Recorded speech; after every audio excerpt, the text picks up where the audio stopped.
अस्सलाम व्यूअर्स, मैं आपके साथ मुख्तलिफ किस्म के झूले शेयर कर रहा हूँ। तोतों के लिए होते हैं हमारे झूले ज़्यादातर, और दीगर बर्ड जिस तरह फिंचेस वगैरह उनके लिए भी होते हैं। ये देखें, हमारे पास मुख्तलिफ बर्ड और मुख्तलिफ किस्म के ब्रीड्स के साथ ये झूले बने हुए हैं। चैन लगी हुई है हैंगिंग के लिए।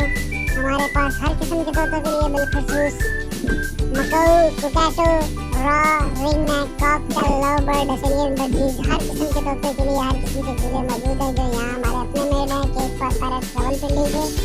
और ये झूले आपको अमेज़ॉन, अलीबाबा से मिलने वाले झूलों से 50% कम प्राइस में लेते हैं, और ये काफ़ी अच्छे और बड़े साइज के झूले हैं। ठीक है, हमारे पास इसके अलावा केजेस भी अवेलेबल है जो डेकोरेशन के साथ हम सेल करते हैं। इसके अलावा मुख्तलिफ किस्म के स्टैंड भी हम बनाते हैं, ऑर्डर पर भी बनाते हैं, और ऑर्डर पर केजेस बनाते हैं, एक्सेसरीज बनाते हैं। ठीक है, ये सारी चीज़ें आपको मज़ीद मालूमात मिल जाएगी। आप हमारे दिए गए व्हाट्सएप नंबर पर रब्ता कर सकते हैं। रावलपिंडी इस्लामाबाद वालों को बाई हैंड डिलीवरी हो जाती है, और रावलपिंडी इस्लामाबाद से बाहर के लोगों को कोरियर के थ्रू डिलीवरी की सहूलत मौजूद है।